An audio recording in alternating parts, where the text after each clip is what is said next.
We're in the Neve room at Flux Studios, and I'm going to show you how we integrated a Dangerous ST monitor section in our workflow. When we first got the Neve, we said, whoa, awesome, we got a Neve. And then we started listening to it, and we liked the sound of it, but we didn't like the sound of the monitor section. So we decided to cut it out, literally, and replace it with the Dangerous Music monitor section, in this case an ST. Why would anyone do that? Well, because I feel that the most important part in the studio is the monitor section, with the speakers, of course. And why is that? Because everything goes through that one piece of gear. When you're tracking, when you're mixing, when you're mastering, everything you do is based on the sound of that one box. The Neve monitor section was not transparent. It didn't sound the same at low levels and high levels, and it had a color to it. Imagine you're a painter and you're gonna paint a picture, and your model's there, and your canvas is there, and your colors are there, and the first thing you do is put on a pair of very dark pink glasses. There's a good chance that you won't be painting much pink on your picture because everything you look at is pink because of the glasses. There are some basic problems that I find with most monitoring sections. The number one I find is spectrum coloration. So for example, say your monitoring section is a little dark on the high end. So what are you going to do? Well, everything you listen to is going to feel dark. So what do you do? Well, you make it bright.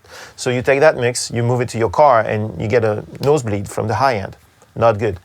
Also, a lot of monitoring sections can't really handle the very heavy bass that comes with modern mixes, and so they tend to compress that a little bit. And the first reaction when you hear something compressed is to compress some more. Not sure why, but that's what I found. And so you end up with overcompressed mixes. And we know what that does. That's not good for your social life. So overall, the key is to find a monitoring section that is completely not there, totally transparent. That's why we decided to use Dangerous Music monitoring section in every room at Flux. In this room, the ST, in the other Neve room, the D-Box, and in the fabulous room, the Dangerous Monitor. Because of the transparency, because what we hear is what we get, because it's the truth. What comes out of our speakers is the truth. It's in part due to the fact that all Dangerous Music gear is DC coupled, meaning there are no caps in the signal path, meaning that transients go through untouched, and that really makes a big difference.